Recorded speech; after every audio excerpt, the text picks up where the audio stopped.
Hello everyone and welcome to yet another day in this, the Clown Decade. The decade where things are only going to get worse before they get better. And if you want to keep up with all things Clown Decade, do subscribe to the channel and of course become a member. But we have to remember to have a sense of humour during Clown Decade because honestly, if we didn't laugh, we'd cry. And that is why today I am reading through probably one of the funniest articles I think I've ever seen. The article is called Sunday at the Garden Party for Curtis Yarvin and the New Right. It's in the Financial Times Weekend magazine, and while I might be ready for an awful lot of this because I've been to events like this myself and I am never going back to any, it might be a shock for a lot of you who do not understand what this side of politics is all about. Don't get me wrong, there are plenty of good people I've met in these circles, and an awful lot of them would not go to one of these either. Very much the type of bonding experience where you stare into the abyss together and think, no, actually, I quite like normalcy. So let's dive into this adventure. It is a sunny Sunday in June. I am sitting in a Porsche with a man I recently matched with on Bumble, two Spanish sighthounds, an intersex DJ and Curtis Yarvin. This is not the greatest start I could expect for one of these things, but yes. The neo-reactionary return to traditions, as you will find out quite quickly, are all basically just a bunch of liberals anyway. The main difference with a lot of these people, and I'm not necessarily including Yarvin in this, but the main difference you will find is that they are basically just like woke people, except they are pro-white instead of pro-black. That's really the main difference. Let's go Team Fascist, shouts my match as he pulls away from the Grand Georgian Terrace in Pimlico, where Yarvin has spent the morning chatting about Austrian economics with 86-year-old crossbench peer and Keynes biographer Lord Skidelsky. Yeah, Curtis Yarvin has a surprising amount of influence, despite the fact that, personally, while I can agree that he is very good, a lot like Peter Hitchens, of pointing out the problems, his solutions are absolutely wild. I have far more time for Peter Hitchens' solutions than Curtis Yarvin, but anyway, because he's good at diagnosing the problem, obviously he's got a lot of influence with people in the Lords, tech billionaires, and even people in the White House, which is probably why you're seeing a lot of these people go a bit mad. I'm not doing the laugh impression. Yarvin laughs loudly from his nose rather than his belly. Until last November, the 52-year-old computer engineer and blogger was relatively unknown outside of a small group of Silicon Valley libertarians and a segment of the very online right that has been following him since his early writings under the pseudonym Mencius Moldbug. Yes, I was part of that very online rights community, and again, I'm never going back. But since Donald Trump's re-election, Yarvin's profile has grown exponentially, and so has his influence. As his once fringe ideas, dismantling the administrative state, replacing America's democratic system with an authoritarian CEO-in-chief, can you see what I mean by absolutely crazy? Getting rid of foreign aid, that's fine. Shutting down elite universities, partially I'm on board with that. I've gone from chat room theory to something more like reality. And to be honest with you, the parts of Yarvin I agree with are said in much better ways by, frankly, much smarter people. I mean, Yarvin's smart, don't get me wrong, but you have to be a special type of person to think that the American system and people are set up for some sort of monarchy. Yarvin is considered the godfather of the neo-reactionary movement, he coined the term, that rejects egalitarianism and democracy in favour of a return to a monarchical system. He's particularly preoccupied with the conditions that might trigger revolution to bring about such a transformation. Yarvin is also the person who popularised the idea of the red pill, referencing the scene from the 1999 film The Matrix as a metaphor for becoming ideologically awake to the way the world really works. Take the red pill and you'll see that, rather than being a true democracy, America is in fact run by the cathedral, Yarvin's preferred term for an ideological and intellectual complex controlled by the media, academia, civil service, and other liberal elites. Which, again, there is some merit to. My problem with Yarvin and the elite theorists, though, is that they are too rigid on what can actually affect this ecosystem. They seem to think that the only people that can affect it are from within the system. Yet, over the past 10 years or so, it really does seem like populism is proving that all wrong. Obviously, a big example is Donald Trump, another example is Brexit, which the elites tried to suppress for quite some years, and all it's done is make populism even harder. So, while I may agree with over half of Yarvin's points on where things have gone wrong, his solutions I find to be lacking in any sort of, well, realism is probably the best way to put it, but anyway, I don't particularly want to get into that. I want to laugh at a bunch of weirdos. So these ideas helped Yarvin forge friendships with billionaire venture capitalists Peter Thiel and Mark Andreessen, both of whom are involved in the peer-to-peer networking startup Urbit. Though Yarvin has never spoken with Trump, many of the president's staffers are known to be avid followers, and he is in contact with the Vice President J.D. Vance, with whom Yarvin says he spoke in person about a month ago. Yeah, which is part of the reason that Trump, well, kind of went into the Russia-Ukraine thing a bit bullheaded and almost with a blank canvas, and it took all but 3 months for Trump to basically say, oh yeah, you just can't trust Putin. Ukraine may be full of corruption, but it's hard to ignore the fact that Russia are just, well, killing civilians over there, which, yes, Ukraine might be doing that too, no doubt about it. It is a war after all. But Trump has really had his worldview quite broken down, and he kind of seems to be realising his advisors who are following the idea that Russia basically did nothing wrong are mental. And that comes from Yarvin and the dork right side of things, which to me was always quite mad, but there we go. Yarvin is only in London for a few days, having flown here for a party he attends every year thrown by Ben Delo, a billionaire philanthropist and co-founder of the BitMEX crypto exchange. In 2022, Delo pleaded guilty to having violated the US Bank Secrecy Act, but was pardoned by Trump this year. The party takes place in the cloisters of Westminster Abbey and is attended by the toast of Britain's right-wing elite. Yeah, and this is what I mean about Yarvin. He's made it into these circles, and frankly, I can see him being kicked out of it some point in the next decade.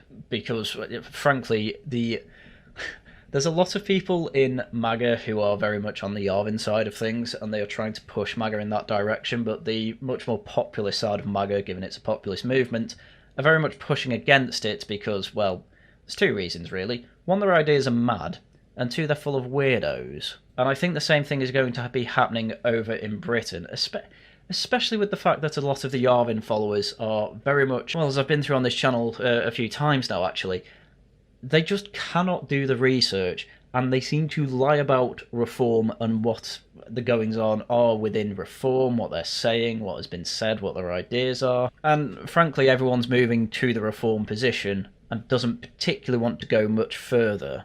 And, well, there's someone who's mentioned in this article who is a great example of, well, what the future of the right's going to be in Britain, and a lot of people are going to be very annoyed at it. I, however, am ecstatic about it. But today we are off to a more discreet gathering, a secret solstice barbecue and picnic at a beautiful private 15th century country house and garden in Surrey, arranged in Yarvin's honour. The invite features an AI-generated image of an elegantly laid table in a carefully manicured garden, so I'm expecting a high-class affair and have brought along a bottle of Taitunger. Ooh, very high class. The Financial Times lanyard around my neck clashes a little with my attempt at a tradwife aesthetic, a mid-length linen floral dress, but I was warned by my Bumble match that there will probably be some hostility towards me. I thought it best just to make it obvious I'm a journalist. Honestly, that was a good way to go, because honestly, I think if people know a journalist is there, they're actually going to hide their power levels slightly more. Again, I want you to go through this article with me and realise in your mind that this is largely now people trying to act somewhat normal. Because these people definitely do act differently when they don't think there are any prying eyes about. How do I know? I've been to some of these meetups. It was years ago, and I'd never do it again. So when we first matched, I hadn't grokked his politics. They only became clear as we began exchanging messages, and he told me about his expectation that his future wife shouldn't work, but do Pilates instead. Okay, that's a bit of a weird one. The whole point of the tradwife is that she does housework. What do you mean? When he discovered that I write a weekly column and that I had recently noted the rightward vibe shift, he said he thought that was rather cosmic, given the kind of circles he mixed in, and that maybe the universe wasn't bringing us together for romantic reasons, and I didn't disagree. Well, thank God for that. He also offered me some professional feedback. You're very layer 1, you're very scratching the surface. As a remedy, he offered to introduce me to some deeper thinkers, starting with today's party.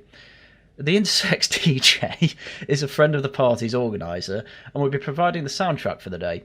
She was brought up as a boy by her parents, but always felt she was a girl and used to describe herself as trans. But she's now fiercely anti-woke, sceptical of the trans rights movement, and describes herself as based. Okay. That's fine if that's what she wants to do. But yeah, this is a big problem with people in this circle as well. a lot of them were very left-wing people who are basically now a bit remorseful about that, felt like they were wasting time, and their reaction to that is to go from the far left to the far right, somehow skipping everything in between. The reason that's really easy to do, basically, is because horseshoe theory. The Spanish sight hounds who are rolling around behind us in the spacious boot belong to my match. Who is this guy? This is the thing that's always worth bearing in mind about, well, these types of groups. While the vast majority of the people within these groups are definitely socially inept, for lack of a better term, basement-dwelling incels, a fair few people actually at the top are, well, successful people. You know, Yarvin was a successful guy in tech. Whoever this guy is lives somewhere in Pimlico, which is an area in London. You know, he's doing all right for himself. Pretty well, in fact, way better than me. But effectively, the thing that really brings these people together isn't any sort of we're going to take over the world and, you know, be very serious people. It's effectively just an excuse to be countercultural. And this article really shows you what I mean by that. So this is what they call the UK with the YOO, Yarvin asks as we cruise through a suburb of Croydon with a large South Asian population. I'm not doing the laugh. I love that. I love that. Okay, cool. He's referencing UK aesthetics, a satirical X-count that posts images of multicultural Britain. Specifically, the parts of it that are either directly hating on the British people or parts that are just in complete decline. Let's be specific about that. Well, you can certainly get enough fried chicken here and discount carpets, he said, gazing out the window and turning more sombre. It's just so like looking at the legacy of imperial decay, especially for people who have a family tradition of serving the empire. They must be like, what would our ancestors think of this place today? I wonder if he's including the family from the Commonwealth who served the empire. Almost certainly not. Yarvin will pretty much exclusively be thinking about the elites, because that's all he thinks about. Yarvin is the son of a Protestant mother and Jewish diplomat father, both staunch liberals. Last night he was hanging out with Lord Maurice Glassman, recently described as Labour's MAGA lord, who Yarvin calls a charming fellow, and some other Jewish lords. I'm not really a Jew, he explains, but I'm Jewish enough for my haters. Oh yeah, there are plenty of people in the dork right who do not like Yarvin simply because of his Jewish father. There are plenty of people like that. But then Yarvin starts telling a story about what happened this January as he was leaving an inauguration party in Washington DC. So I'm coming out and some groypers, you know, internet Nazis, pretty much, started to do the traditional anti-Semitic thing of throwing coins at me. Wow, I replied in genuine shock. Wow, right? What was really unfortunate was that, you know, I got delayed by talking to someone on the way out, so I was actually late for the Uber, and the thing is, I get the feeling he's building up to a punchline. I didn't have time to pick up the coins. I'm not doing the laugh. And this is not the last anti-Semitic or racist joke that Yarvin, who has seriously argued for the existence of racial hierarchies, tells. I can't quite decide if he finds these jokes genuinely funny, but he does seem compelled to make them. Yeah, this is a big problem I've had with the dork right for some time, and a big reason of why I left. It feels an awful lot like, for a lot of these people, they just have to be the edgiest person in the room. And being the edgiest person in the room makes you cool to these people. And, well, that was me probably from the ages of 16 to 22. Probably a bit older than that, embarrassingly, but I'll put it this way. When I developed a long-term relationship and had much wider spanning goals, let's say, and actually wanted to make something of my life, being edgy for internet edgelords really didn't seem to matter as much. And it's why one of my go-to insults now when people are being edgy is, you're supposed to grow out of your edgy phase when you turn 20. Because there are people who will just post things to Twitter and things like that where literally the only reaction they really want is, oh yes, I agree with you, that is the right level of racism, or actually I can say something much edgier. And I just found it very boring. So as I'm sure an awful lot of people have realised, my edgy jokes are quite rare these days, but because they're quite rare, they seem to hit harder, which, well, I prefer that style. But anyway, I point out the couple supermarkets we're passing on the left. Oh yeah, so much for nation building. He offers a bit half-heartedly. I imagine that the journalist is trying to get involved with pointing out Mythos UK type decline, and yeah, I'm going to be honest, the UK aesthetics meme, it was good while it lasted, but it was always going to end up like this. It's getting a bit samey, and it seems to be an account basically for black pill addicts these days, so I've unfollowed it a while ago, to be honest. And, well, why would I want to be reminded of the worst parts of my country? You know, things that are going to improve when we win anyway. So the garden party is taking place the day after America has bombed 3 major nuclear sites in Iran. Well, that was a while ago. And I'm keen to hear Yarvin's take. The strikes are the first big test of how the MAGA base will react to Trump going back on one of his major campaign promises. The machine will do what the machine does, Yarvin says wearily. He pushes his glasses, practical thin-framed, unstylish, up onto his forehead, where they remain for much of the day, and is sucking on a Werther's original, proffered by my Bumble match. The level of detail in this article is part of the reason I wanted to go through it. It's really painting a picture of what's going on, and it shows another reason that I just can't be bothered with Yarvin. He's just so predictable. Oh, it's a test of Trump. Yeah, we know that. Oh, the machine will just do what it does. Okay, do you have any insight into this? Should Iran have nuclear weapons? Should no one in the Middle East be wary of that? Should America, as the global hegemon, not get involved in that in some way? And it's just, oh, it's just the machine. And I'm just very bored of that analysis now. It feels very stuck in 2018. Anyway, Trump has failed to break the frame on what's going on there. These things are based on established myths, and I'm just like, can't you tear up this bull-s? Everything is just so performative. He starts talking about the Second World War, Vietnam, Jacobite Rising of 1745, Darth Vader, and how George Washington was just live-action role-playing during the American War of Independence. LARPing usually entails dressing up in a costume to pantomime battles, to which nobody really gets hurt. Just another reason I never particularly took him seriously. So many tangents that he tries to wrap them all up into a point. I don't think the journalist really got the point either. Also, how is George Washington, the man who literally beat Britain for a war of independence, LARPing? What does that even mean? Is Trump LARPing? I ask, is that your point? The whole American political system is LARPing. Everything's a LARP. He's living in the dream. Everybody's living in the dream. And a part of this dream is, if we bomb Iran, they'll have a revolution. I think it was actually just so that they can't have a nuclear weapon arsenal, because why would you want a specifically Islamic State having a nuclear weapon? Have you seen what they do with non-nuclear bombs? Back in 2011, writing as Moldbug, Yarvin described Trump as clearly biologically suited to be an American monarch, but he seems to have a few changes of heart. Last year, he encouraged his readers to vote for Joe Biden before he dropped out of the race.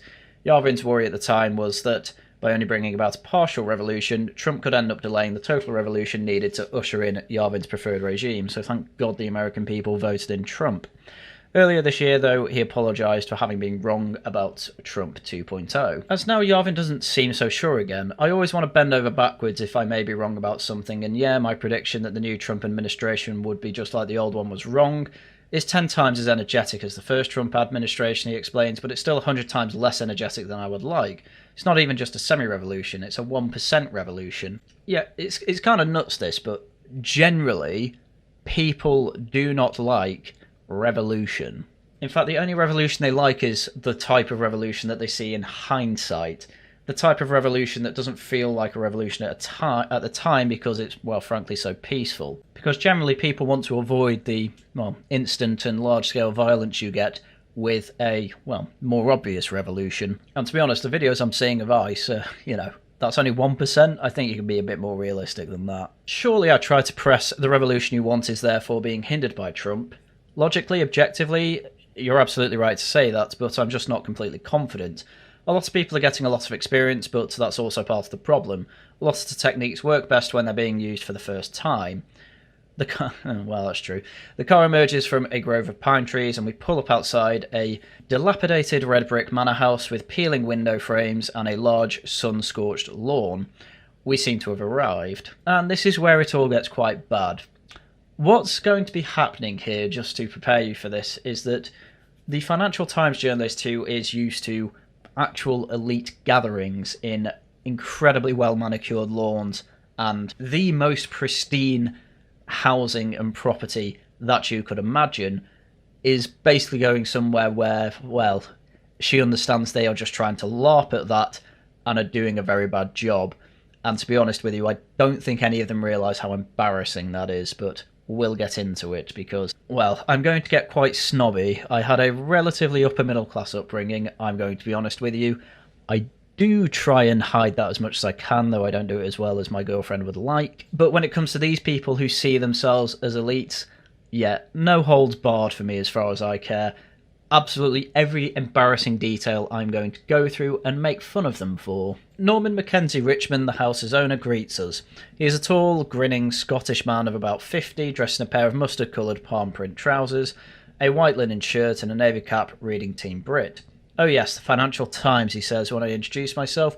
"I believe that's my friend Steve Bannon's favourite paper of record." I'm not doing the Yarvin laugh. We may have to Skype him later. Bannon is actually one of the good ones when it comes to this side of politics. I think Bannon tends to avoid the biggest weirdos. Mackenzie Richmond adds, "It would make for an unlikely cameo. While Bannon and Yarvin are arguably the two most important intellects behind Trumpism, and might seem ideologically aligned insofar as they are both radical right-wing thinkers, deeply critical of the liberal establishment, they believe in starkly different remedies. While Bannon wants the masses to become more involved in politics, Yarvin wants to cut them out entirely," which, yeah, that second one, I just don't think it's realistic at all. We walk into the garden where about 20 people have gathered so far. A wooden-topped oval table with rusting metal legs has been laid out with a couple of cheese boards, 6 full-size bottles of Coca-Cola, cans of Inch's cider, and a bottle of orange juice. It isn't quite the spread I imagined, yet that is incredibly lacklustre. I have helped my parents with plenty of garden parties, usually with the family, but also for, my sister's birthday and wider friends there. The spreads are usually immaculate. You have cooked meats, cold meats, cheese, fruit and veg, usually like figs and celery, things like that. When it comes to drinks, it's ice buckets of all sorts of soft drinks and bottles of beer, along with champagnes and Prosecco's, all in pretty good ice buckets, and this sounds incredibly lacklustre. When I said I was going to sound snobby, I meant it. This is pathetic. 6 bottles of Coca-Cola. There's not even variety of soft drinks. What are you doing? Yarvin is offered cider or some warm wine, okay, both of which he declines. He's waiting for the Taitunger to chill. Fair enough. "Here come the Chads," he shouts at 2 blonde-haired muscular brothers in their 20s. Wandered over to meet him. There's a lot of Chad energy here. Make it stop. Make it stop. See, I've been in a lot of normie areas with friends who would understand these memes. This is the sort of thing you whisper to each other because you basically don't want anyone to know that you're a weirdo. I get these memes, I get it, but when you're doing it out in the open, as I've experienced before, it's actually a bit weird. And something I ended up deciding, I kind of want to avoid this, because it just makes you come across as a weirdo. He's right, my bum will match, tall, tatted, mildly chaddish, seems to be friends with many of them, calling them his army of young men. At least he didn't go with army of 10s, that's an old meme. But there is also a rather different energy here. A very online vibe emanates from the kind of guys you can imagine spending a lot of time playing video games in their parents' basements. She's nicely saying that a lot of these people seem like incels, by the way, that's what's happening there. My Bumble Match doesn't seem to be friends with any of them, though. It is because they're not Chads, it's just serious versus unserious, really, he said. The aesthetics are a big part of it. This weird Bumble date guy is basically exactly right, by the way. At the very least, you could start dressing more professionally, more smart. Take some pride in the way you look, and, well, the irony here is that Curtis Yarvin doesn't exactly do that. Curtis Yarvin always looks like he's just stumbled out of the developer's den, but at least he has some intellect to back it up. An awful lot of edgy people online, just socially inept morons, and that's basically what this guy's saying. Dress smart and you'll be taken more seriously, who would have thunk? One of the non-Chads standing in the little group that has formed around Yarvin is wearing a t-shirt emblazoned with the name of the Nationalist Islander magazine and eating a piece of bread with 3 different types of cheese piled on it. Again, I love the almost cattiness in detail, but this guy's a Lotus Eaters fan, which, yeah, if you haven't noticed, I'm not much of a fan of these days. But the reason the piece of bread and 3 types of cheese piled on it is funny is because typically you're supposed to have cheese with crackers. And if you are going to have bread with cheese, and you've got 3 different types, yeah, you probably should have more than 1 piece, because I imagine they're not very big. Anyway, he introduced himself as an S-poster with a handle most people would recognise. Oh, God. though he doesn't disclose it. I really wish he did. I want to know who that is. The thing is, there are mutuals I have that I know are at this party, and I could just imagine those people effectively being in a corner, basically trying to be the most normal people at the party, because I would not want to associate with anyone I've heard so far. I mean, honestly, when I've gone to real life events and I introduce myself as Haryan, I will pretty much instantly say, just don't call me that, try and call me my real name. If you meet someone face to face, you may as well go real name at that point. But people then switch between my real name and Haryan, and it is what it is. A lot of people know me a lot more as Haryan than they do my real name. Anyway, another guy in the group explains that he used to work for the self-loathing edgelord of the alt-right Milo Yiannopoulos at Breitbart. Cool.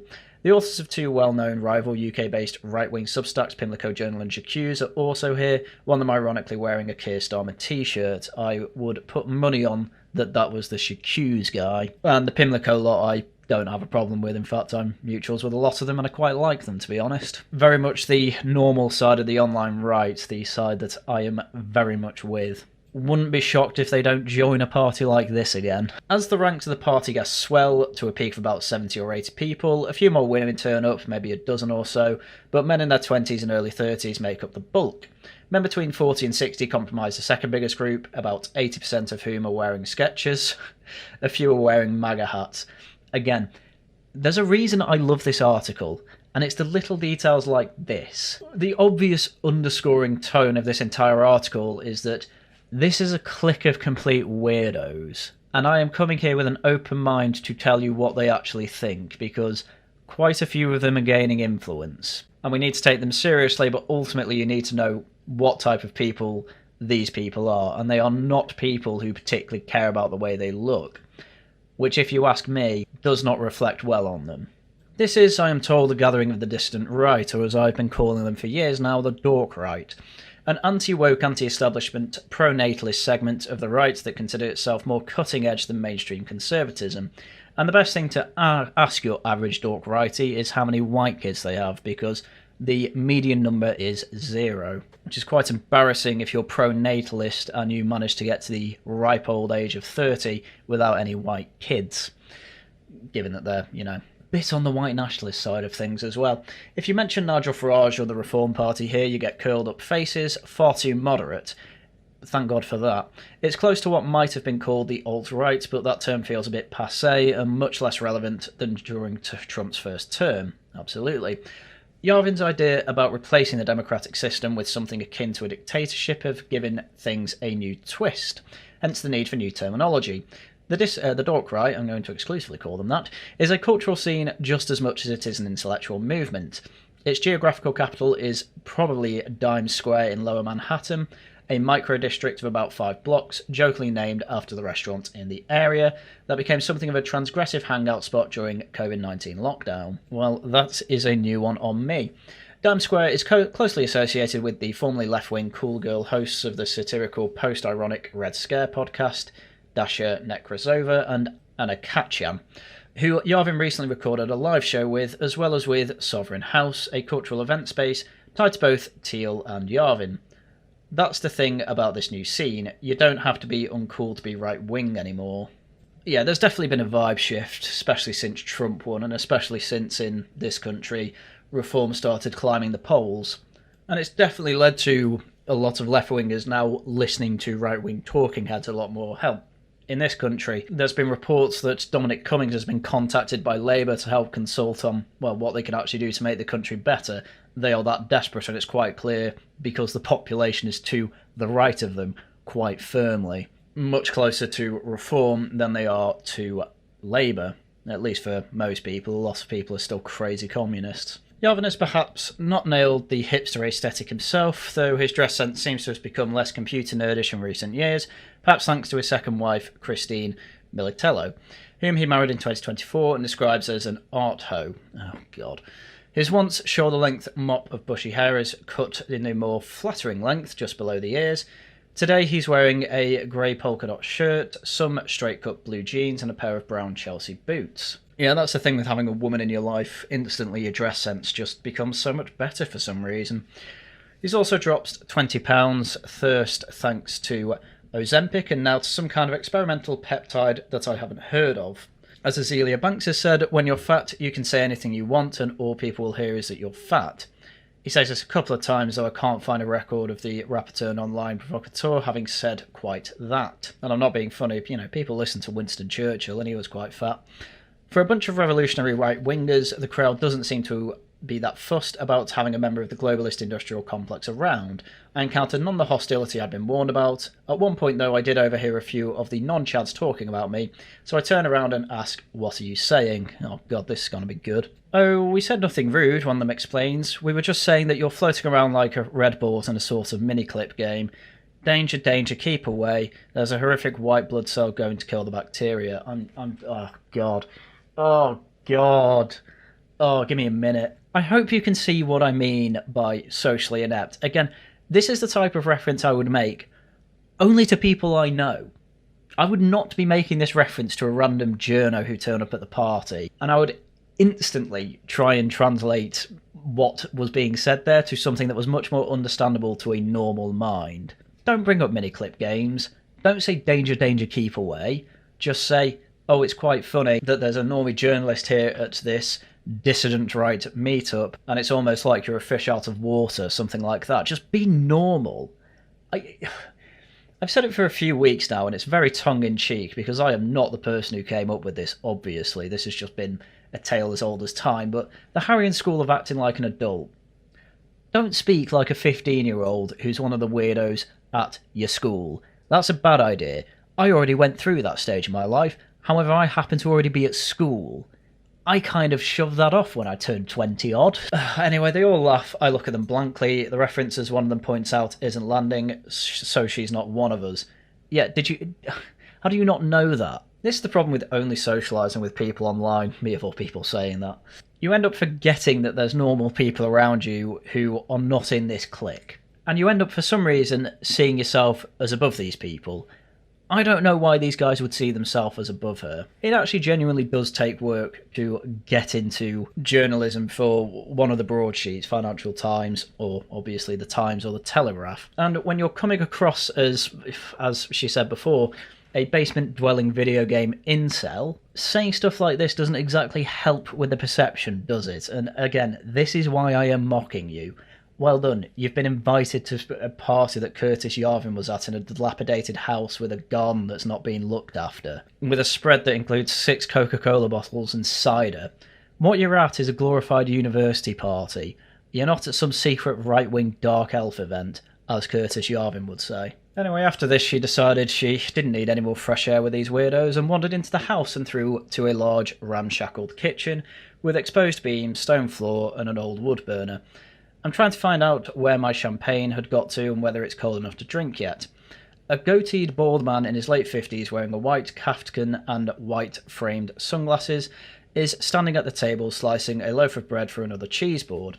The man introduced himself as Matthew Galmore, the main organiser of today's party. Oh god, that's an insult, by the way. That's why she mentioned that. And asked me if I'm here to do a hit job. I tried to be honest, telling him I've come with an open mind, but am likely to have some differences in opinion with other guests, as I don't consider myself to be on the right. No, neither do I, Glamour says. I'm slightly surprised that the organiser of a dissident right gathering thrown in honour of one of the most famous right-wing thinkers on the planet doesn't consider himself to be right-wing. It's actually quite normal. A lot of these people are just left-wingers who are a bit edgy, and these dissident righties, again, being very edgy, puts you up the hierarchy. That tends to then select for complete weirdos. Do you not? Well, I do now, but only because they're kind of my community. Did you become alienated from your previous one? Oh darling, I was cancelled in 97. Oh, he's gay then. Before then, Galmore was a well-known figure in London's underground club scene, organising parties, making music videos and performing. He went wherever the counterculture did, and in the 1980s it was acid house, then grunge. In the early 90s he opened a club called Smashing the West End, that became the epicentre of the emerging Britpop scene. Jarvis Cocker DJ'd there in his band. Pulp filmed the music video for Disco 2000 on the club's dance floor. Glamour worked with a host of other art and music A-listers, Damien Hirst, Kurt Cobain, Oasis, Blur. They all cancelled me. Everyone did. Bye, he waves his hand. It was a lonely 20 years, but I've never been so popular. He pops a grape into his mouth. It's just dessert. Yes, the problem you have here is that you're very popular, again, with people that nobody else would want to associate with. At the end of the day, if you are at the top of a pile of people who, frankly, if or when they do get anywhere, they can't last within that system for very long, kind of what's the point? Elon Musk, to an extent, being an example of this. Now, I know he's got SpaceX, and that's all very, very good stuff, and I have no problem with him doing that.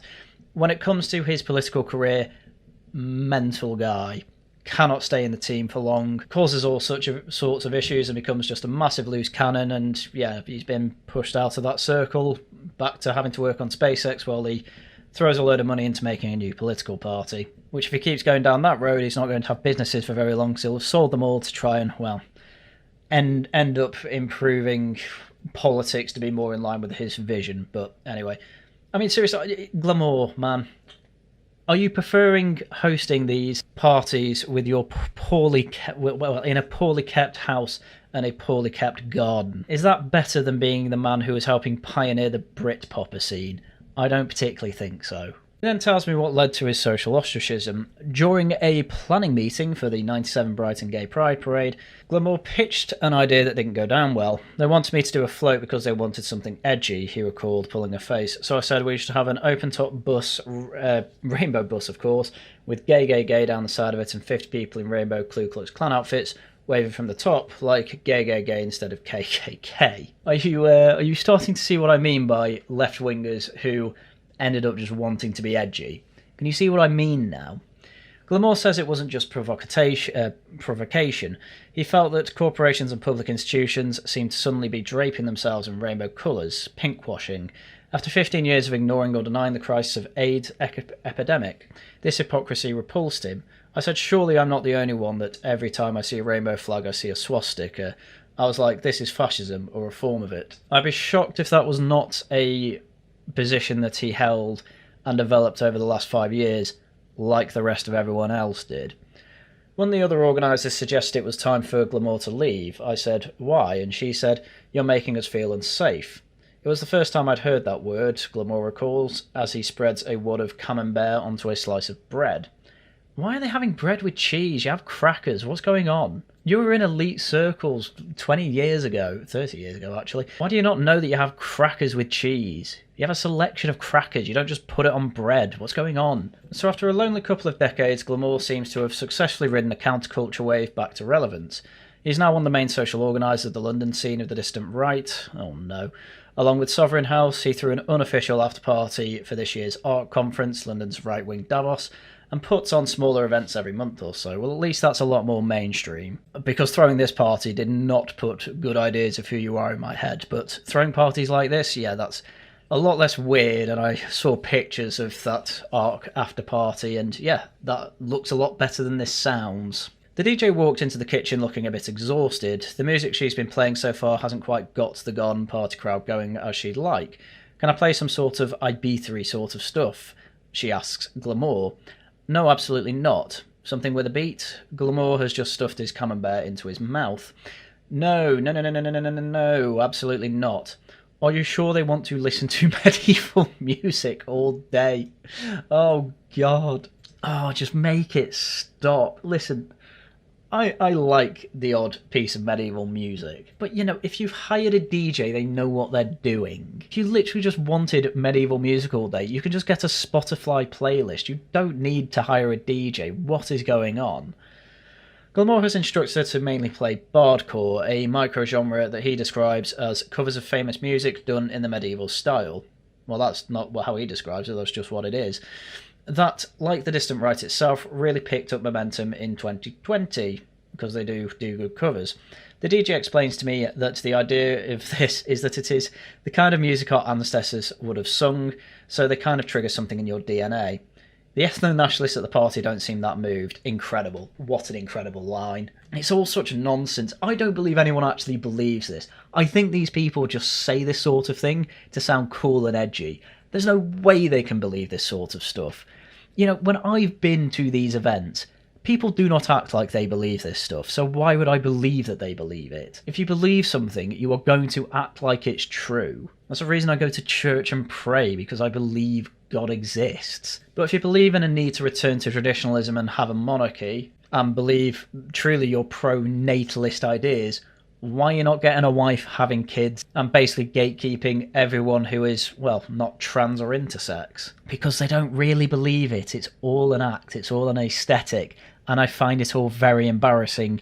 Hence, I left this sort of side of the internet. Glamour met Yarvin 3 years ago at Shinlings. Oh god, a UK-based far-right conference model on the early medieval Anglo-Saxon Witan or King's Council, another place where they're not very good at gatekeeping out the non-traditional types of identities, let's say. I know of it quite well, as I say. I was in the crowd that are making up Shinlings, and frankly, I don't like a lot of them. There's a few people who've gone to Shinlings that I do like, and honestly, I question why they go there, but hey, as I say, it's a bit of a clique. And I guess they're more open-minded on those ideas, but honestly, I've just got to a point where the things of value you can get from places like Shinlings were pretty much picked up by 2022, and it's basically been pointless since, but there we go. The two struck up a friendship that inspired Glamour to launch the Cathedral, the name under which he hosts all his parties. A year later, he officiated Yarvin's second wedding in Berkeley, California.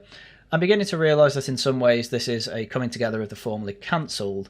I meet people here who have lost jobs, lost appearances on GB News, who have been kicked out of the Tory party, and even from the British National Party.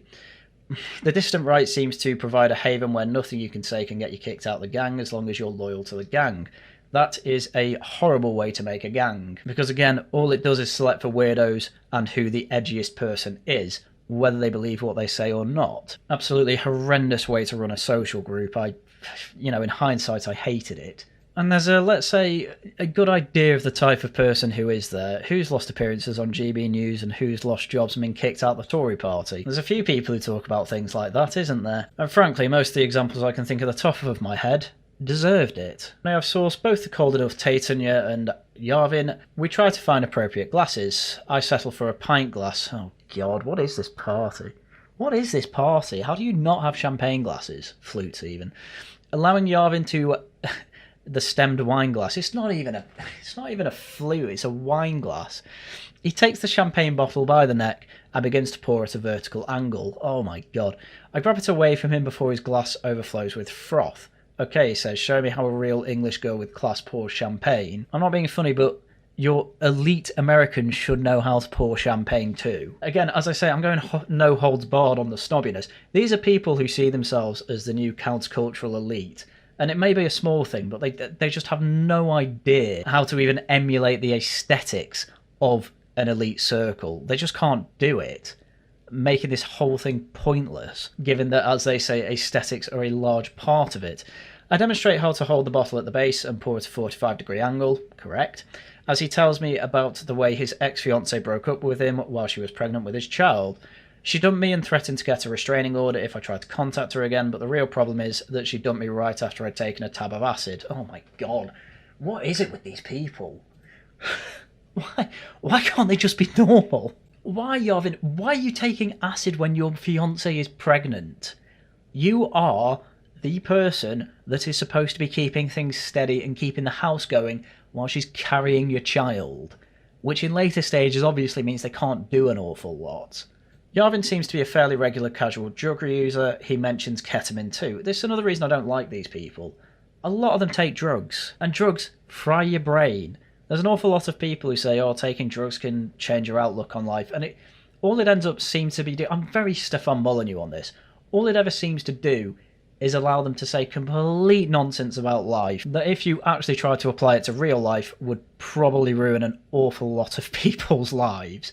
It wouldn't really improve much. The only thing it seems to be useful for some people is ego death, but it just doesn't seem like Yarvin's had that. We top up our glasses and go back outside, where a young man approaches me. Are you enjoying your time? Got some nice dirt on horrible right-wingers? Okay. His name is Callum Barker. Oh, it's him. And he's from the Homeland Party, a fringe nationalist party found in 2023 that Hope Not Hate, an advocacy group, describes as the largest fascist organisation in the UK. Homeland disputes this classification. because they got rid of their worst fascists. Yes, true. Next to him is Homeland's National Media Officer, Alec Cave, who was sacked from his job at the Open University after he tweeted, "Why does a person who speaks and acts like a foreigner expect to be treated the same as an Englishman in England?" It's not even that bad. To the British actor John Boyega. Oh, right, okay. Yeah, quite hard to argue John Boyega grew up anywhere apart from London. I'll give her that. He sued his former employers for discrimination but lost the case. I asked Cave how he fits into the distant right. "I wouldn't label myself as reactionary, but obviously I am completely against liberal ideology," he says. "Would you say you're a liberal?" "Oh yeah, classical liberalism was the start of all this." Oh, great. I don't think these people really know what classical liberalism means, and they just think, well, Jordan Peterson, he's the issue, which is an incredibly naive way to look at the world, but again, this is part of the reason I left. He begins telling me about how America's biggest problem is the decades of mass immigration. Okay. I pointed out that the US is, a nation of immigrants, to which he responds, "It was originally founded by people of Northwest European ancestry. I noted there were people there before them. There were Native Americans and they lost out," he replies. "Sucks for them." This is an odd comment for the spokesperson of a party claiming one of its key beliefs is the indigenous people have an inseparable bond with their homeland and are its natural stewards to make. That is a decimating argument, by the way. I don't think anyone in Homeland realises how humiliating that is for them. Yes, that is absolutely true. You need to make a much better argument than the one you just made. Because, yeah, sure think that, oh, all people are immigrants, blah, blah, blah. Yep, that is stupid. They were settlers and built civilization within the Americas, and they're therefore given every right to be there. And obviously you've got Indian reservations, which you can have conversations about, fine, whatever. But ultimately you can't be the ethno-nationalist party saying the native people of the land are its natural stewards, and then say that about the United States. Obviously. You need better arguments. This has been one of my things with the distant right for probably 8 years. There's too many holes that you can poke in these arguments. You need to do better than that. Do they ever get better than that? No, because they think that all that matters is narratives. They don't care about logic. This is why the woke right label is sticking, by the way. The Homeland lads escort me over to a squat bald man standing near the barbecue. He is drinking a can of amber ale and has another tucked into his pocket. Oh my god. See, again, I'm being very snobby, and I don't really care. These people think that they are the elite in waiting. And here's Kenny Smith, acting like he's in an area where someone's going to nick his amber ale. Somewhere a bit lower class. This is Kenny Smith, Homeland Party leader, who was previously thrown out of the far-right British National Party. So you're from the Financial Times. When did they start covering nationalist picnics? Well, I don't know, but I'm very glad they did. Smith, who is from the Isle of Lewis in the Outer Hebrides, takes me for a tour of his various arm tattoos. Oh my god. Sorry, the reason I have a problem with that is that it doesn't sound like she asked. He just said, "You want to see some tattoos, lassie?" And just goes into it, which again, bit weird. The Callanay Stones, the Lewis Chessmen, a map of the island. Trump's mother comes from there, he points to one side of their tattoo, and I live there, the other. So we are across Broad Bay from one another. Cool. His soft, lilting Scottish Islander accent and his generally round shape give him a teddy bearish quality, which he seems keen to convey. We're doing sensible nationalism, Smith maintains, but we are fighting for our homeland to be an ethnic homeland of our people. A nation can only tolerate a small minority of people who aren't indigenous. Certainly over a short period of time, I'd agree with him on that. His tone gets less cuddly as he continues. We have to have remigration, 100%. That's the unique selling point of Homeland Party.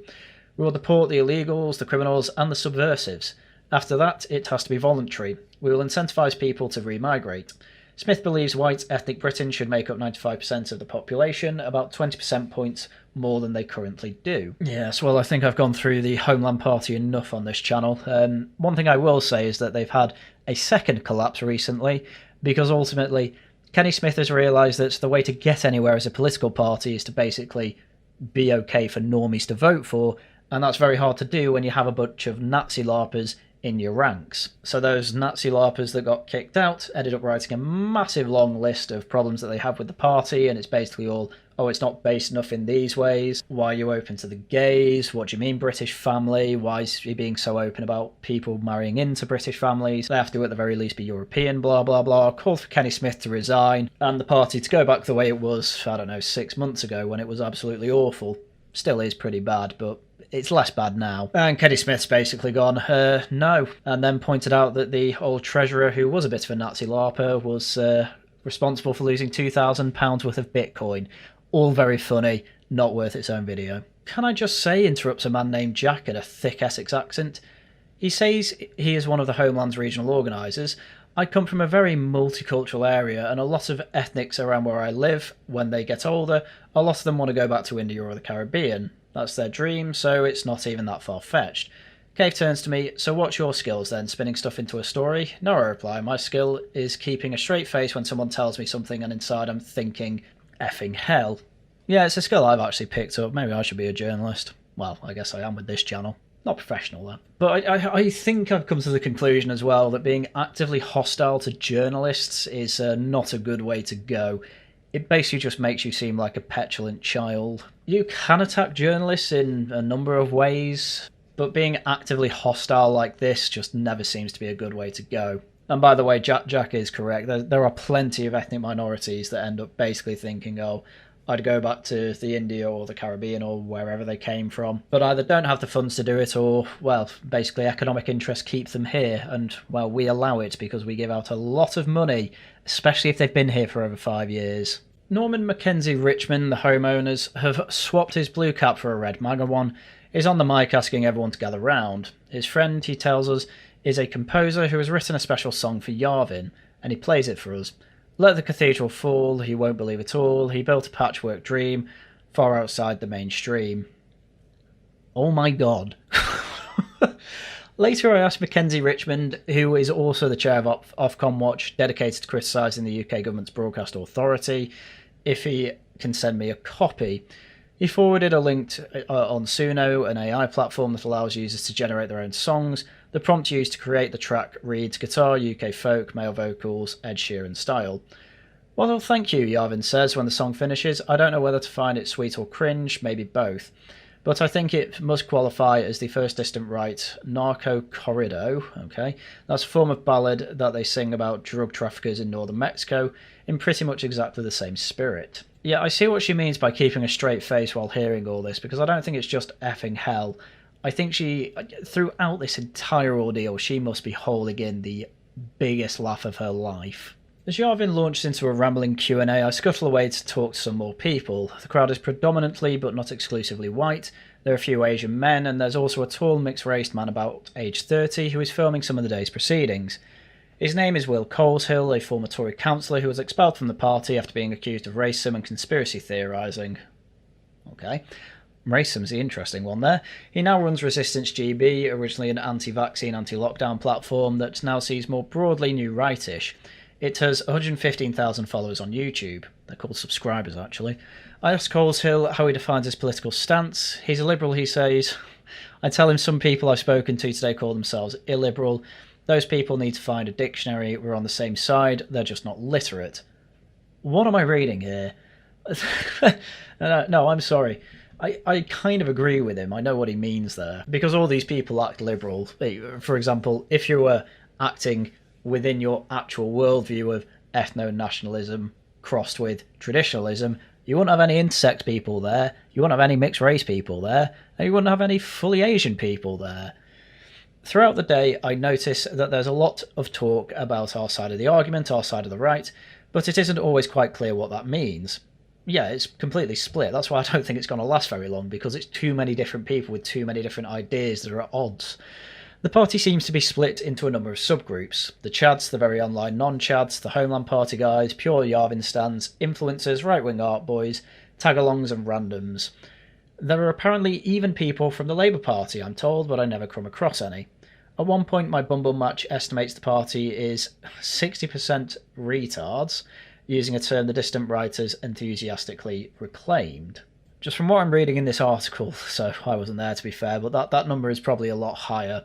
You know, let's go a bit Pareto here. And again, if you are trying to have a new elite running the whole place, why are you having and throwing parties for guests that are 60% retarded? Come on. A few other common themes come up. One is Smith's question about what proportion of Britain should be white. The universal answer seems to be 95%. I don't think many of them believe that, by the way. I think they want it back to like 99 to 100%. Another is whether women, but 95 obviously is a bit more palatable. Another is whether women should have the vote. I hear several variations of no, they shouldn't. Trees 4, my bumble match argues that women aren't serious people. Again, great way to go ahead, guys. Grooming gangs, social housing and liberal elites are all hot topics. There is a victimhood Olympics playing out under many of these conversations in the same way one finds in progressive circles, though in this case it is the straight white patriotic British male winning the bronze, silver and gold. Yes, she has worked out quite quickly that the woke right label fits quite well. I noticed that a while ago too, and I did not like it. Coleshill will probably dispute this characterisation. When I tell him that I think many people here are white nationalists, he says, not really. What you'll find is people who believe you have British ancestry to be British, and I agree. I ask him what his ancestry is, and it's English Welsh, and my father is from the West Indies, but I've never met the bloke, he replies. I've got the blood of Alfred in my veins, I've got the blood of Arthur in my veins. Okay. Do you ever encounter any racism at these gatherings? No, unless it's a joke, and the taboo jokes are always the funniest.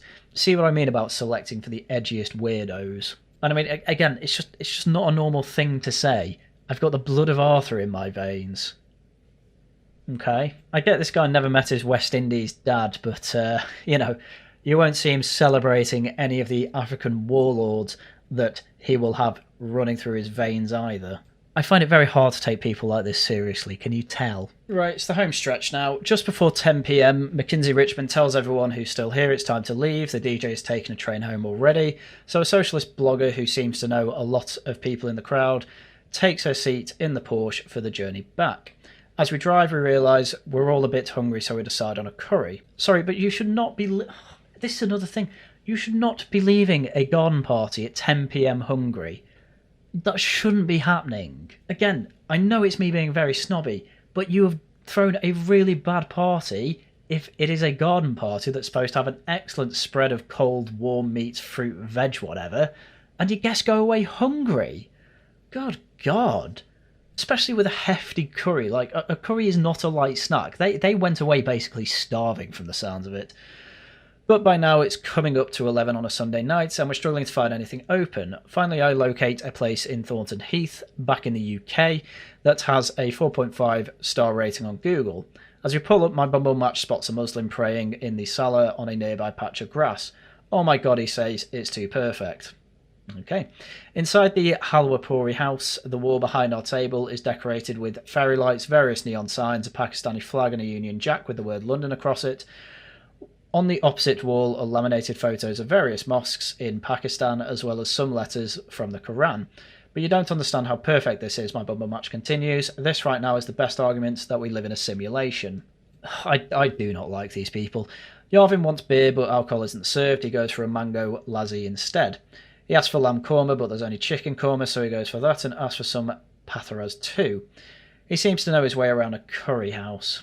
Yeah, well, I imagine he went out for them quite a lot when he was a tech guy. And our obvious point here is that, while all these people will complain about the UK and say, oh, this is all perfect, we live in a world I absolutely hate and do not support, they're still happy to go to the curry houses.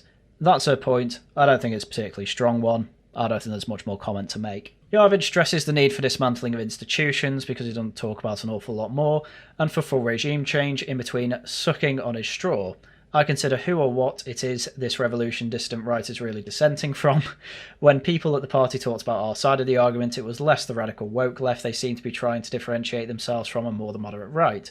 Was my Bumble Match put it at one point, the worst people here are the secret Tory boys. Pimlico Journal lot, he'll mean. Things like that. But the underlying sentiment isn't the grievance at being excluded that animated the alt-right, it's the decadence of those that know they are the cultural ascendancy. That's why the real difference between this new distant right and what came before, the pervasive feeling that they are winning the argument. I think they've already won it, to be honest. I think they've passed their usefulness. They're also operating on a different scale. While the alt-right largely came about as a reaction to the excesses of a relatively small group of social justice warriors, The Dissident right has sprung up in the aftermath of the massive social experiment of the 2020 to 2021, enforced mass lockdowns, enforced vaccination, and enforced white guilt. I mean, I'm not being funny, the white guilt thing's been going on a lot longer than 5 years. They might talk about the secret Tory boys as the enemy, but the fact is that the secret Tory boys are at their parties, listening to their ideas and drinking their warm cider. This leaves me feeling that the right has the advantage of being much more united than the left.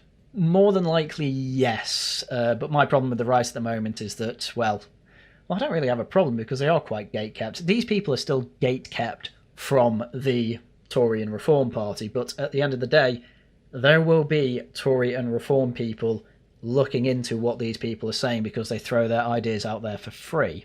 And the, 20 to 30% of their ideas that are actually useful, yeah, you can just nick them. You can literally just steal them, it's free. And so it makes them largely useless on top of that. Oh, but we were right in these ways. Yeah, nobody cares, you're a bunch of weirdos. Moving on. Anyway, we finish off here. When we finally say goodbye, Yarvin gives me a warm hug. Shortly after, he texts asking me not to mention a salacious story he told about a celebrity. Yarvin talks so much that I don't really recall which story he means. My philosophy, he writes, is that the relationship of a source to a journalist should be a long-term and not a quick, cheap bang. A few moments later, he follows with, I don't want to have to use a condom, metaphorically speaking. The next morning, a text comes from my Bumble match, and it reads, Layer 2, well done. Can't stand these people. I mean, listen, firstly, let's address the Yarvin thing. Putting it in sexual terms like that, that is a very obvious pick-up artist tactic of effectively get sex into the conversation somehow and gets the person you're talking to thinking about sex. It's a common pick-up artist line, and it's really obvious when you know what to look for. And the man's got a wife. Don't be making sexually charged comments like this to women when you have a wife. Obviously. I don't know why the hell he did that, apart from, well, just the fact he's a bit of a weirdo. And then, yes, the Layer 2 thing, well, that just means that, oh, well done, you've become a bit more red-pilled. But honestly, reading through this, I think that her whole game plan from now on when it comes to the right wing is try and look out for these people and effectively make the point of when there are associations with people like this when it comes to right-wingers. Because believe it or not, these people are not very good at hiding their power levels. It's going to be her easiest job in the world. And I'm not even joking. And this has been my massive problem with the distant right for some time. Full of weirdos, they can't help but try and be the most edgy person in the room. It then makes it very obvious when they are trying to hide their power levels, and then it just makes the whole thing pointless if you are trying to influence elites. Okay, Curtis Yarvis is managing it. Great. He's probably going to be the one exception to the rule here. To be fair, there's a few other people I know who are getting into these places and trying to influence, but ultimately, these people are not very hard to spot. And ultimately, when it comes to implementing ideas, they are only going to choose your decent ones. But ultimately, you're being used as useful idiots. And then having weirdo parties like this, which would make it very easy to laugh at.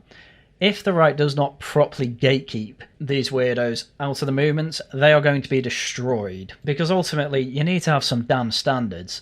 And you need to make sure that the people that you get on board, at the very least, are able to hide their power levels properly. Absolutely nobody who went to this party, it sounds like, is able to do that. Even Homeland aren't very good at hiding their power levels, despite the fact they are constantly trying to normalise and normiify their own policy and rhetoric, but it just doesn't work. The reason Yarvin's an exception, by the way, is because he's actually built something himself. You know, the rich people in these circles and the people who made something for themselves, they're going to be listened to a lot more than these bunch of internet nerds who ended up being invited to these parties because they made people laugh on Twitter. And even some of those people are actually quite normal. They're just being funny on Twitter. I don't have a problem with those types of people, but I would not be shocked if they see an invitation to something like this again and go, nah. Because as I say, I have been to exactly these types of get-togethers. Hell, I'd even argue the one I went to was fancier than this because at the very least it was in a clean pub. And I'm seeing the exact same archetypes that I have read in this article. And I would not be going to something like that again. And I know plenty of other people who I would consider more on the normal side of our area of the internet who won't be going back to them too. And in fact, after things like that, basically made fun of the organisers and an awful lot of the people that went there. Not naming any names, obviously. And I'm happy to be on, well, that side of things. Anyway, this article lasted over an hour and I'm quite surprised at that, so I'll end it there. Thank you very much for watching. If you enjoy what I do, please do subscribe, leave a like, leave a comment, and if you want to help out the channel a bit more, you can always become a member or leave super chats, super thanks. Great ways to help out the channel.